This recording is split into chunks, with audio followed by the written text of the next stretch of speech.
Have you ever met someone who seemed completely reasonable, composed, well-mannered, even generous, yet left you with a strange feeling of unease? What if the real danger in people isn't in their explosive tempers or obvious hostility, but in something much more subtle? Carl Jung, the pioneering Swiss psychiatrist, believed that one particular trait, often hiding in plain sight, marks the most dangerous kind of person. It's not the trait we instinctively fear, like aggression or dishonesty. In fact, this danger often wears the quiet mask of calm control and charm. That's exactly why it can go unnoticed until it's too late. In this video, we're going to explore Jung's profound psychological insights and gradually uncover the warning sign you should never ignore. By the end, you might start seeing certain people in a completely different light. Before we begin, be sure to subscribe to the Mental Dose channel and join our Telegram community, where you'll get early access to new videos and insights on personal and spiritual growth. Now, let's get started. To understand Jung's warning, we first need to look at his view of the human mind. Jung believed that every person wears a mask, a social persona crafted to navigate the outside world. But behind that mask lies the unconscious, a vast inner world filled with instincts, suppressed feelings, and universal archetypes. One of the most important parts of this hidden realm is what Jung called the shadow, the collection of all the traits we reject in ourselves. Jung thought the shadow doesn't come solely from society. It forms from the conflict between who we truly are and who we believe we should be. As children, we absorb messages about what's acceptable, lovable, or worthy of praise. Traits that don't fit those messages, like vulnerability, anger, ambition, or independence, are quietly buried. Over time, we identify only with the parts of ourselves that earned approval, disowning everything else. But the parts we reject don't disappear. They wait beneath the surface, influencing our reactions, decisions, and perceptions in ways we often don't realize. This hidden force is why the shadow is both crucial and dangerous when left unexplored. What makes the shadow so powerful is that it's not inherently evil. It's simply unacknowledged. It holds our impulses, envy, fears, and even hidden talents. But when these parts are ignored, they become twisted. People who deny their shadow often project it onto others, blaming the world for what they refuse to face within themselves. Jung saw this as a ticking psychological time bomb. When someone represses their shadow, those dark impulses don't vanish. Instead, they retreat into the unconscious, quietly gathering strength and waiting for a chance to emerge. Jung warned that what we refuse to bring into consciousness will eventually express itself as fate. In other words, the more we deny our flaws, the more they control us from behind the scenes. The unconscious isn't just a passive storage space, it actively shapes us.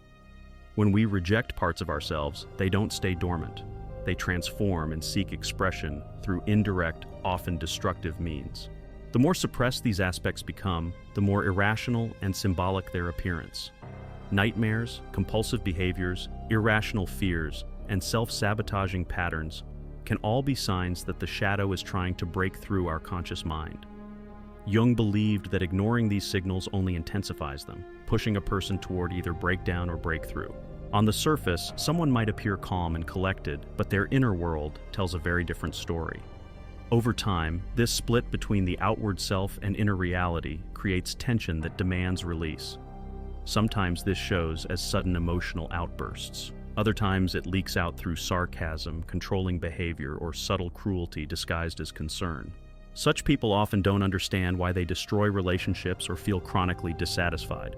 The root cause is always the same: a shadow left unacknowledged and unintegrated, the illusion of moral superiority. Jung's greatest concern was not about those who openly display anger or aggression. The truly dangerous people, he believed, are often the ones who see themselves as morally flawless, people who consider themselves above reproach, spiritually superior, or fundamentally good. This kind of self-perception creates a barrier against self-reflection, making it almost impossible for them to acknowledge any wrongdoing or dark impulses within themselves. This illusion of moral superiority is incredibly deceptive because it creates a false sense of immunity from criticism. When someone is convinced of their inherent goodness, they often rationalize behaviors that others might see as manipulative or controlling. For example, what looks like manipulation may be framed in their minds as helping someone see the truth, controlling behavior as protecting others from harm, and even acts of cruelty or harshness as tough love meant for the greater good. On the outside, their actions might seem ethical or even altruistic, but beneath this facade lies a dangerous avoidance of their own shadow aspects. Jung warned that this self-righteousness often results in a psychological split where the person is blind to their own potential for negative behavior. The more they insist on their moral purity, the more they unconsciously act out the very opposite qualities they deny. It's as if, by refusing to face their inner darkness, that darkness grows stronger and finds expression in unexpected, often harmful ways. This denial makes them unpredictable and dangerous because they are not aware of the forces driving their behavior. They can justify almost anything, twist reality to suit their narrative, and leave confusion and pain in their wake without understanding their own role in it. So, what is the common thread that connects all these patterns? The denial, the repression, the illusion of moral superiority? Jung's answer is both profound and chilling. The most dangerous sign.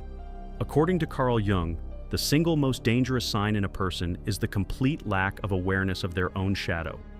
When someone utterly refuses to acknowledge their capacity for wrongdoing, when they genuinely believe they are incapable of anger, cruelty, or deception, they become truly unpredictable and hazardous.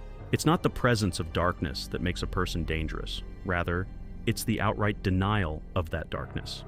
People who recognize their flaws tend to be more trustworthy because they are aware of their potential to cause harm and actively work to control or counterbalance it.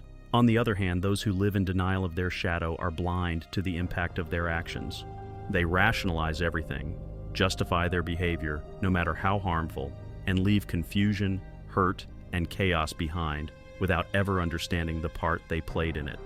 In Jung's view, this denial is more than just a psychological blind spot.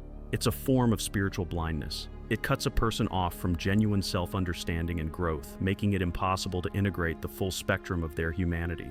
Without this integration, the shadow grows unchecked, feeding destructive patterns that may erupt suddenly and unexpectedly. Next time you encounter someone who insists they are always kind, always right, and always morally pure, pause for a moment. Ask yourself, what parts of themselves are they refusing to see? Often the truth lies in what remains hidden beneath the surface. If these ideas made you reflect or shifted the way you see yourself or others, I'd love to hear your thoughts. Leave a comment below. And if you want to keep exploring the depths of the human mind and soul, don't forget to subscribe to Mental Dose. Because the deeper we look into others, the more we inevitably discover about ourselves. Why awareness of the shadow matters. Understanding and accepting your shadow isn't just an abstract psychological idea. It's essential for emotional health and authentic relationships. When people deny their darker parts, they risk repeating destructive patterns without understanding why. This denial creates an inner conflict that can leak into every area of life, from personal relationships to work, and even to how they see the world. For example, someone unaware of their shadow might constantly accuse others of being selfish or dishonest, while failing to recognize these traits in themselves. This projection creates misunderstandings, conflict, and isolation. On the contrary, those who face their shadow learn to recognize these tendencies within themselves, and thus become more empathetic, patient, and self-aware. Integrating the shadow means accepting that nobody is purely good or bad. We all carry contradictions: fear and courage, envy and generosity, anger and compassion. By acknowledging these parts, we reduce their unconscious power and gain freedom from automatic reactions.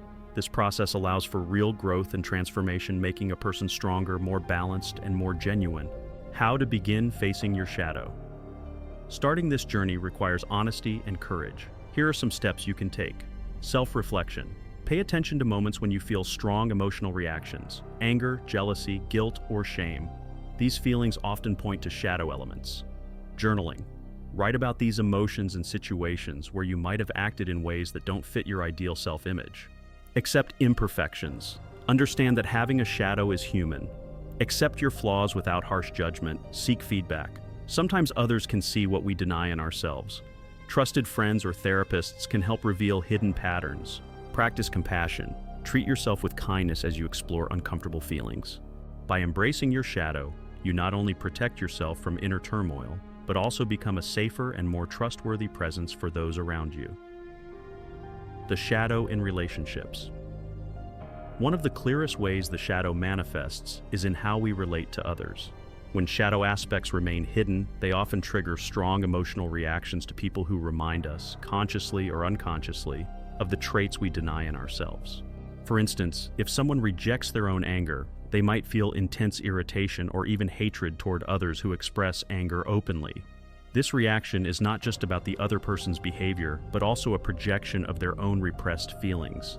This dynamic can create toxic cycles in relationships. Without awareness, individuals blame their partners, friends, or colleagues for problems that actually stem from their own shadow. It leads to misunderstanding, resentment, and conflict that never really gets resolved because the root cause stays buried.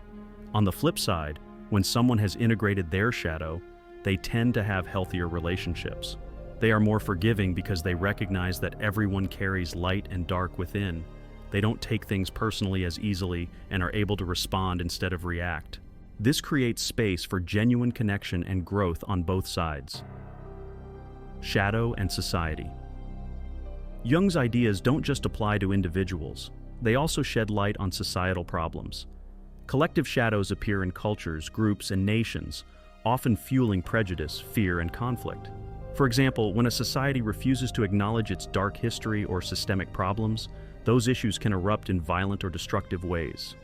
Understanding the shadow at a social level encourages us to face uncomfortable truths about ourselves and our communities. It pushes for honesty in politics, justice, and social relationships. When societies integrate their shadow, they become more just, inclusive, and resilient. Why ignoring the shadow is dangerous. Ignoring the shadow is like ignoring a silent, growing storm inside. The longer it's repressed, the more energy it gathers, eventually leading to emotional breakdowns, destructive behaviors, or manipulation.